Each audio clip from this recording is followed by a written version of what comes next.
Welcome in, everyone. It is another week here on the Her Hoop Stats podcast. It is Monday, May 26th, Memorial Day. So we are hard at work. Doesn't really feel like that much work, but glad you guys are joining us here. We're going to bounce around a few different games, a few different teams. Going to see who's kind of got it figured out, who's getting it, who's maybe got some problems. We'll see. There's a lot to get into. But as always, I'm Jamie Steyer Johnson, and I am joined today by Coach Helen Williams. So Helen, thank you so much for joining us. Yeah, great to be here. And before we get started, I want to say thanks to all our servicemen and women for their service and how they do things to allow us to have podcasts like this, and also to thank their families for service as well, because they do sacrifice on this Memorial Day. So just wanted to get that in there. Yeah, absolutely. So you got to get out there into the field a little bit this weekend, right?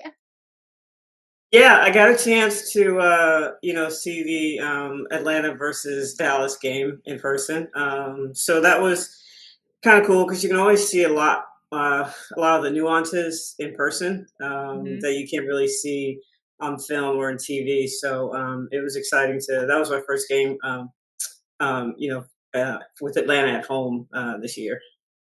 Yeah, that was certainly an interesting one. I've talked on some of our other shows about how the Dream are starting to maybe get some things figured out where we had sort of questioned, okay, what was their identity going to be? But if we didn't know what it was, they certainly seem to know who they are. They really seem to have an idea of what they're looking for. Is that something that you saw as well live?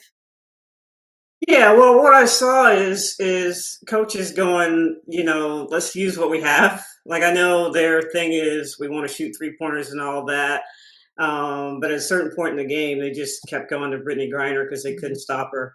And why wouldn't you? And so that opened up a lot of things for some of the other players. And I don't think she took a three on that game. She just did what she normally does down the paint, and they Dallas couldn't handle it. I mean, they put Tiara McCowan in there, but still couldn't stop Brittany. So I think they just, even if that is quote unquote their personality, it's a first year coach, and he's going to go with what is going to help him win.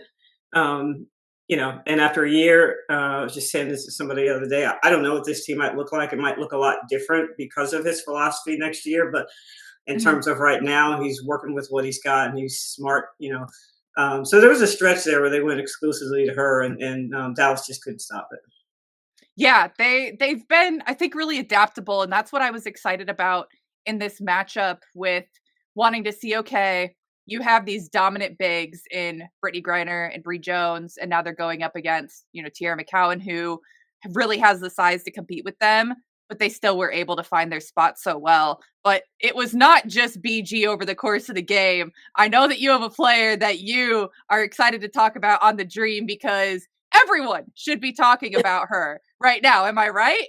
Yeah, I mean, Alicia Gray on both ends of the floor was just phenomenal. I forget that she's 6 feet, um, but she was scoring, she was blocking shots, she was defending, and it wasn't like she was forcing anything. It was all within the flow of the game.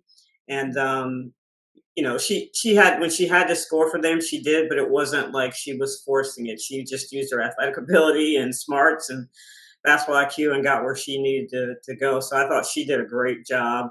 Um, I thought Ryan Howard did a good job. I know people are like, oh, she should be scoring more, but I think she's just whatever they need when they need it. Mhm. Like, it seems like she's kind of in that role. She could score over people whenever she wants, but I just see her being pretty unselfish so far these few games and going with whatever works for the team. Now, at some point, I'm sure, they'll need her to score more, but that's kind of what I noticed for Atlanta. And then obviously, Bree Jones can shoot threes, so sometimes she was in there with Brittany Griner, which made it Mhm. really hard, for Dallas because you have to guard her out there.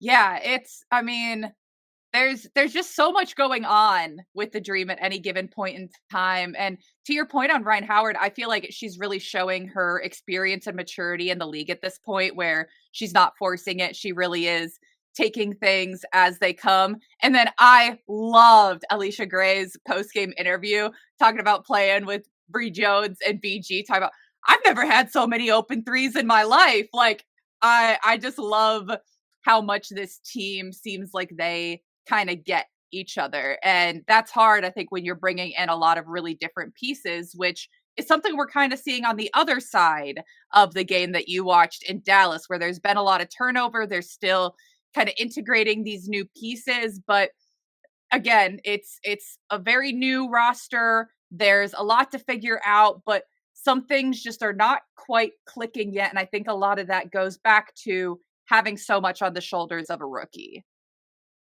Yeah, I think, in my opinion, they're giving a little bit too much responsibility to Paige. I mean, she just got there, and she had a couple of weeks of training camp. And it's not that she's not physically capable of doing certain things, but it's a different game, and she has a very high basketball IQ.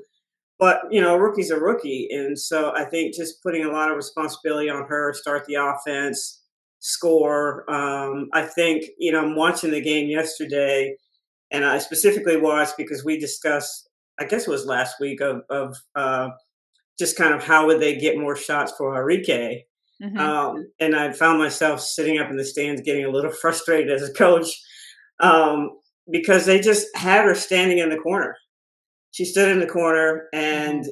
she either didn't get the ball at all within the course of the 24-second clock, or she got it where she had to play hero ball with like 4 or 5 seconds left, and didn't wasn't able to get a quality shot. So again, she's a volume shooter and she's a scorer, so she needs to have the ball in her hands. She does not have to take every shot, but she needs a good amount of shots. She had only 2 shots in the first quarter, I think 10 for the game, and that's just not enough. And a couple times they ran some dribble handoffs to try to free her, but if you're going to put somebody in the corner like that, you need somebody handling the basketball that's going to break down the defense enough to make whoever's guarding Enrique leave her.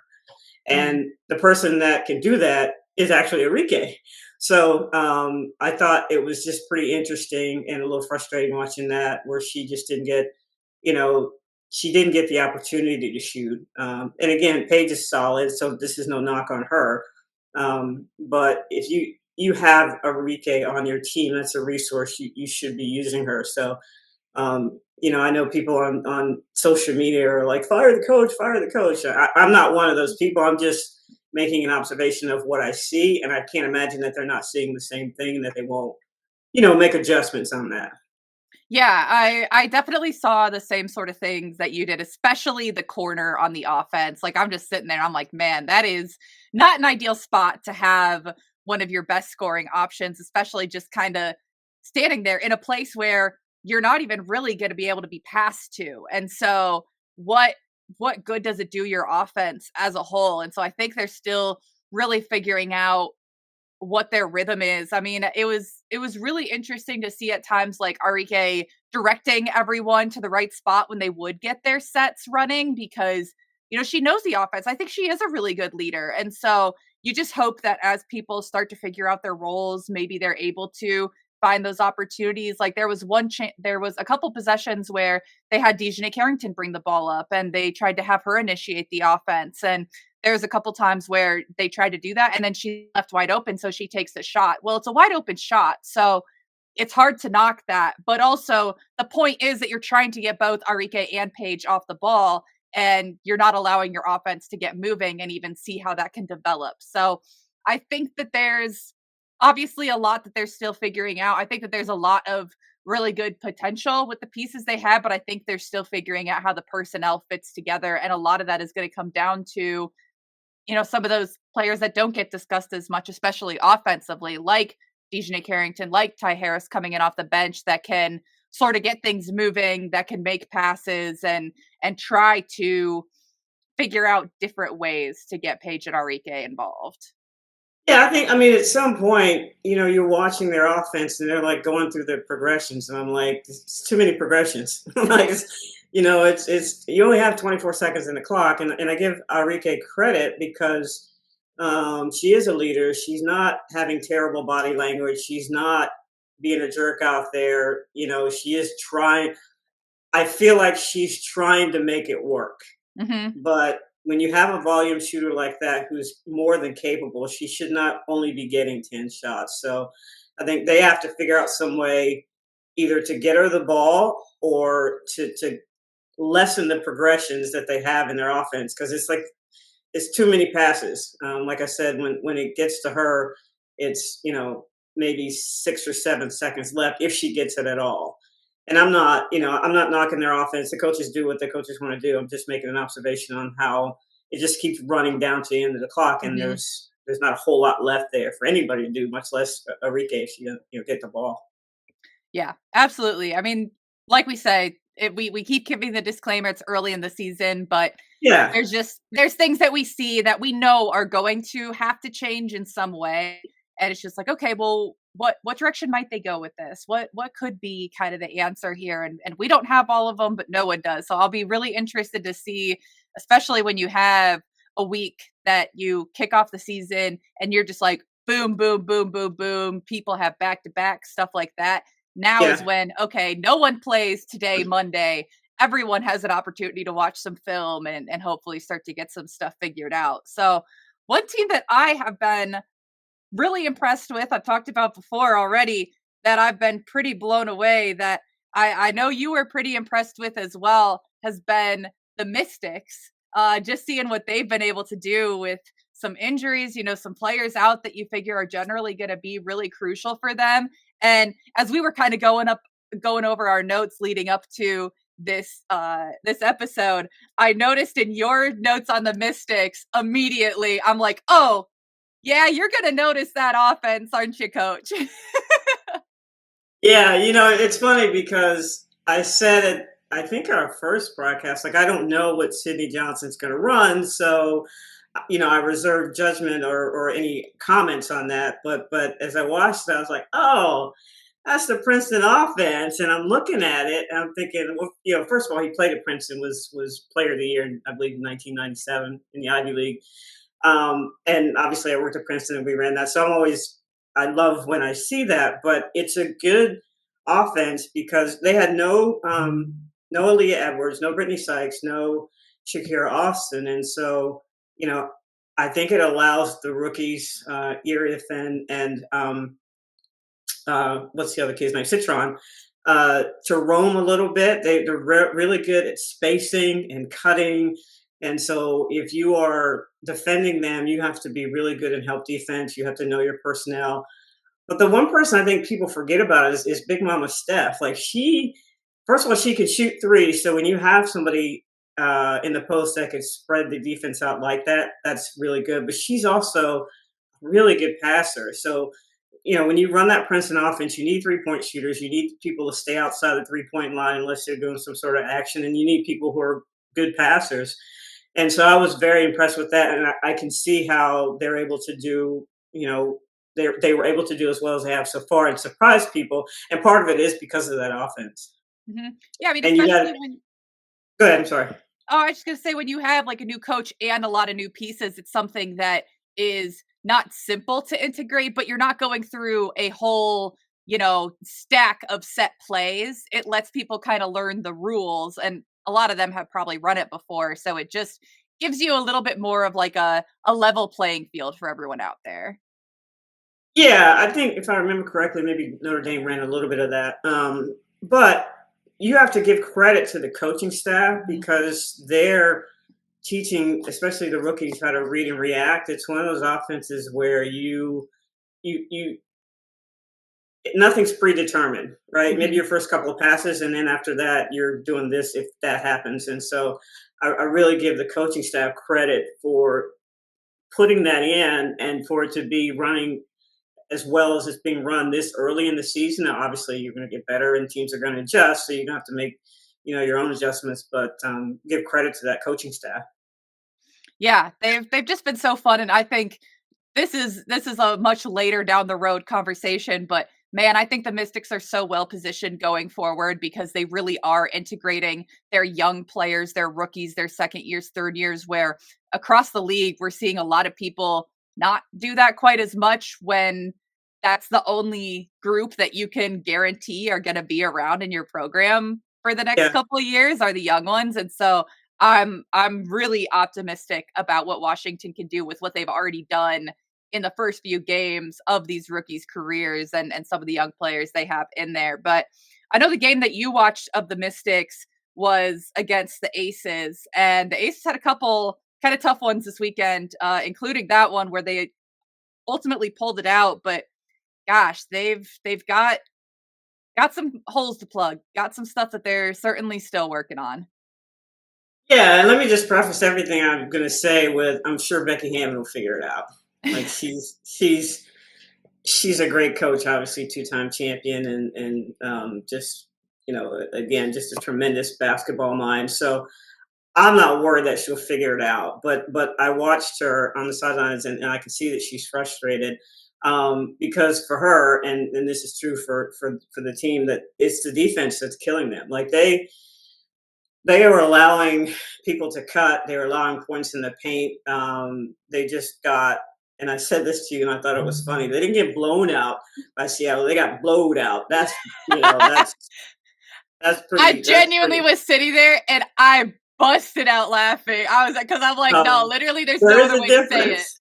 There There's is a no other difference. way to say it. Um, but against Seattle, they let Seattle shoot 60% from the field for the game. They let them have 52 points in the paint, layup after layup after layup, cut after cut after cut. And the same thing with when you have a team like the Mystics who's running the offense that we talked about. It's predicated on cuts, and Hmm. and so it just seems to me that there's just a lack of communication there, and you're not always going to have a great offensive night. But when they miss shots and they're not shooting well, it just compounds things when they don't defend well, which is why they got beat by so much with Seattle. They weren't shooting great, and when they turned the ball over, they actually only had like 12 turnovers, I think, yesterday. Right. So it wasn't really bad. So, but when you allow and you take shots you miss, there's a lot of vulnerability in defensive transition because you're not matched up correctly, and if you don't communicate, you're going to allow a lot of what's happened points in the paint, and so they're still struggling with their transition defense. I think if they could shore that up, that would make it a lot better. I mean, I don't think they're going to shoot bad every game, but you're going to miss shots, and so you got to get back on defense, and you have to. There's a lack of communication, and it's glaring.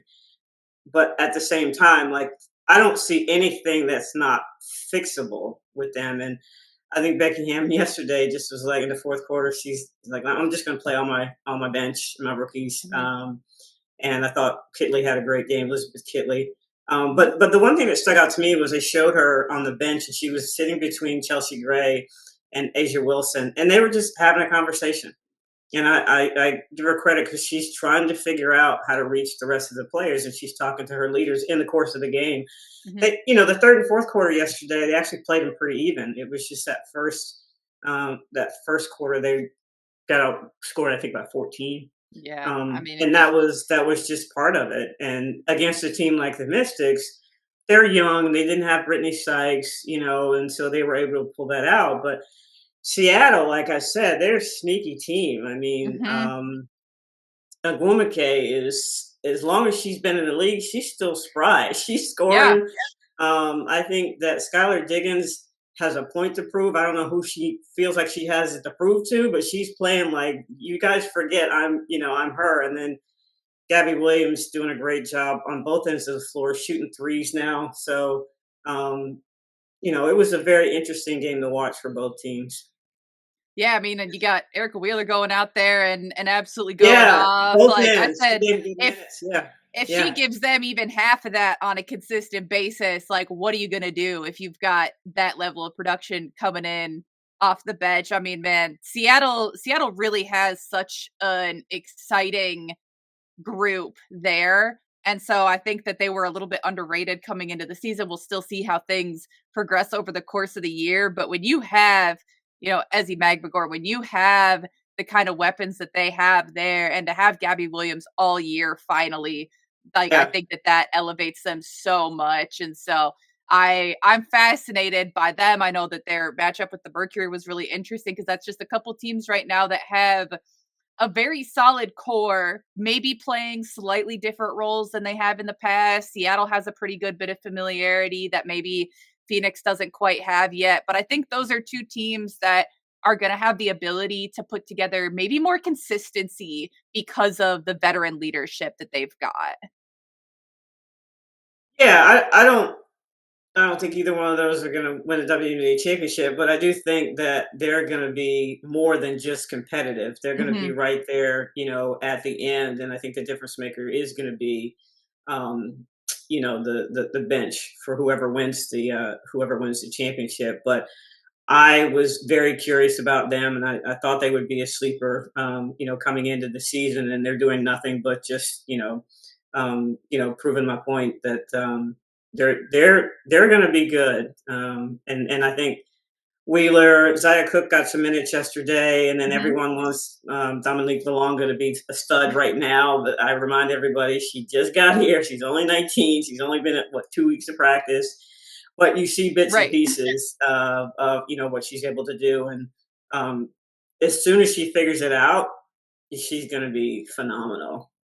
Yeah. Yeah. Just a great person to be able to bring up, and especially alongside players like Ezzy Magmagor, like Neko Gumake. Like if you're learning from those kind of veterans and the already the basis that she has of what she's physically capable of, what she has done overseas. I mean, it's hard to think of a much better spot to really grow and to really flourish there. And that's what's very exciting down the line as far as the Storm go. So, you talk about bench, and we have a team that is going to be looking to their supporting cast a little bit more here going forward. As today on Monday it was announced Caitlin Clark's going to be out for at least 2 weeks due to a hamstring strain.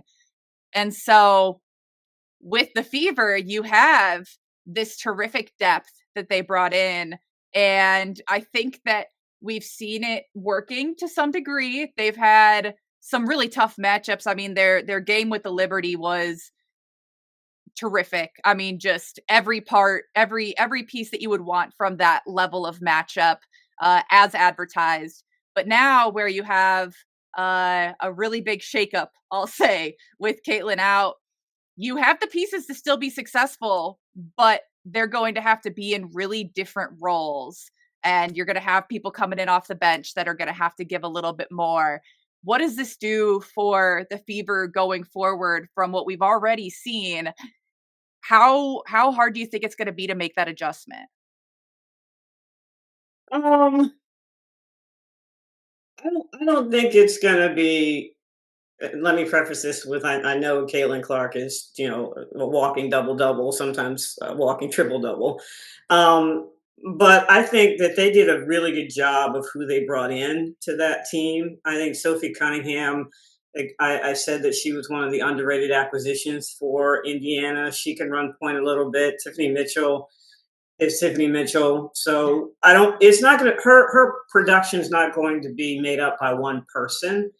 It's going to be by committee, and people are just going to have to do more of what they've already been doing. I don't think anybody's going to have to come in and do something they haven't done before. I just think they're just going to have to do a little bit more of it. Hmm. Dewana Bond is obviously going to have to score more. And I think that Sophie Cunningham, she can shoot, she can score. I think Lexi Hall's been playing really well, shooting well, and so that's not going to change. So I think people just are going to have to do more of what they are already doing until she gets back. Yeah, it's one of those that I always look at it as, especially really early in the season, it's tough because this is where you can start working out kinks and you start to work on your cohesion. But there is that flip side of it where when you have players with the capability that the Fever have, if you can get them to really boost their connection, to boost some of their output while Caitlin's out, then when she comes back, I mean, she's someone who's adaptable, who can do so many things well that, okay, if you get a little bit more from each of those players, that's something that can be maintained to a degree, even when you put her back into the lineup.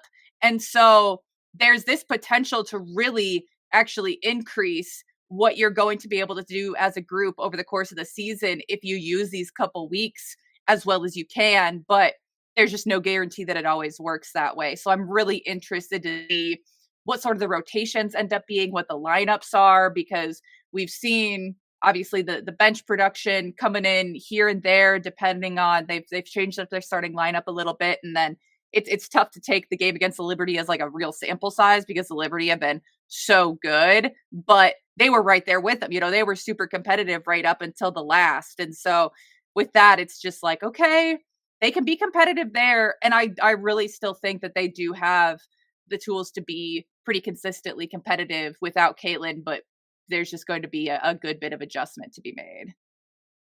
Yeah, and the one player I forgot to mention was Natasha Howard. Like she is somebody that gives them, something on both ends of the floor. And she got in early foul trouble against New York, so that kind of stifled their offense. But playing these people while Caitlin's out might not necessarily look like it's doing a whole lot right now, but toward the end of the season, if these people are asked to do more roles, Mhm. more in their roles, then it could benefit you, down the line where somebody gets in foul trouble, or somebody gets injured, toward the end of the year, into the season. It's not a new thing to them. They've already Mhm. played with rotations, the coaching staff, so they kind of have an idea of what works, what doesn't work. I'm sure they, go to the analytics and say, what is this group doing, and those kinds of things. So, um, you're going to have players get hurt. It just will happen that for Indiana, it's their star player that's out for a couple of weeks. Yeah. The other connection I'm kind of looking for is the connection between Aaliyah Boston and Caitlin Clark has been really good. I am hoping to see more of that develop from the rest of the team with Aaliyah since Caitlin's going to be out. Like I would love to see a little bit more of that 4-man to 5-man game from, Natasha Howard or Dewana Bonner, whoever ends up being in there. Get a little bit more of that pick and roll with, you've got so many options and could be Kelsey Mitchell, could be Lexi Hull, could be Sophie Cunningham. Like I just feel like there's definitely a lot of ways that she could still impact the game, but it's been that connection between Caitlin and Aaliyah has been so solid. And so I'm hoping that that can translate and get a little bit broader here with Caitlin out. Want to hit real quick as well on the other side of that matchup where Liberty pretty healthy and looking the part for sure because man with getting some of their pieces back, some of their players coming back from overseas, getting you know Phoebish back, getting Marina Johannes back on the team, like they've got so much going there. It's hard to even like summarize what they have going on because I just mentioned several players that it's not even the ones that I know you have noted down and you have some pretty good notes there on who was contributing, especially against the Fever. Yeah, I thought UNESCO played a really efficient game at mid range because the scouting report obviously is to run her off the line, and I think she's gotten better at reading that and knowing when to pull up and when to keep going. I thought she was very efficient in the mid range and obviously from 3-pointer. I mean, when John Cole Jones is hitting threes, like you got 6'6" that's doing a pump fake and a step back from 3-point range. I mean, she's so valuable because she can score any, from 3-point range or inside, and so I mean, how do you stop that? But obviously, the key veteran presence, and we're not even talking about Brianna Stewart, and she hasn't even played to the way that she can play because she doesn't need to. Hmm. Right, she'll be there in the end when they need all those points and blocks and all that. But they have the luxury that she doesn't have to do a whole lot, and part of it is because of what you said, the bench. I thought Phoebish, she's long and she can move laterally, so they put her on some of the best players defensively, and she does a really good job there. Marie Johannes can come in and she's like a microwave. Like she'll come in and sometimes it's like oh my god, but then it's like oh good shot, good pass. The coach you're like oh don't do that. It's like oh okay good job. So it's, you kind of you're going to get good things from her, but you're going to have to deal with a couple bad things in the process. So, and the player I didn't even mention when we were talking about underrated was Burke. I thought she gave them Hmm. some really good minutes. She can shoot threes. She can handle the ball a little bit. So I still think right now they have, just as of today, if you ask me, probably the best bench in the league right now. And if everybody stays healthy, that's going to be a separator for them from the other teams. Yeah, there seems to be this just sort of phenomena where there's teams that maybe need those connecting pieces to figure out like who the pieces are, what their role is. And with the Liberty, they have a lot of really elite pieces, but everyone knows their role and they know it really well. They know what they're there for, they know what they're going into the game for, and they just fit it to a T. I feel like that's something that Minnesota does pretty well too. Just where you get these players and they know what they're there for. They know what their identity is, and that's what I think we're seeing some other teams figure out as we go. But man, is it so fun to see those teams, especially like Liberty, that have it figured out this early because they just have so many people that can contribute. Yeah, and I didn't even mention my favorite player, T Cloud. So I mean, that's she obviously is both ends of the floor. Just been phenomenal. So again, the caveat is everybody's got to stay healthy.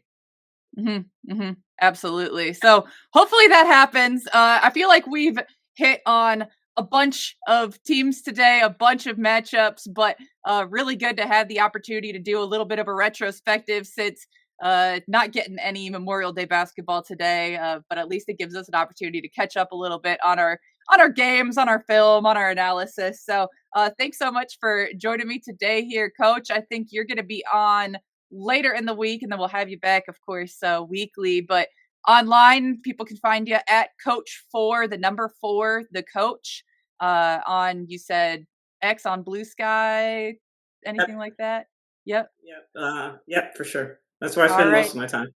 Perfect, perfect. Well, definitely find Coach Williams. She's got some really great insights. Always appreciate what you bring to the table here. I love the coaching minds here. You guys can find me online, basically any platform at JSteyz, JSTEYZ. Thanks so much for tuning in today. We'll be back daily this week. Tomorrow on Tuesday, we'll have Chelsea Late and Richard Cohen, and we've got a whole bunch of good content lined up for the rest of the week. So we'll be back tomorrow. Thanks.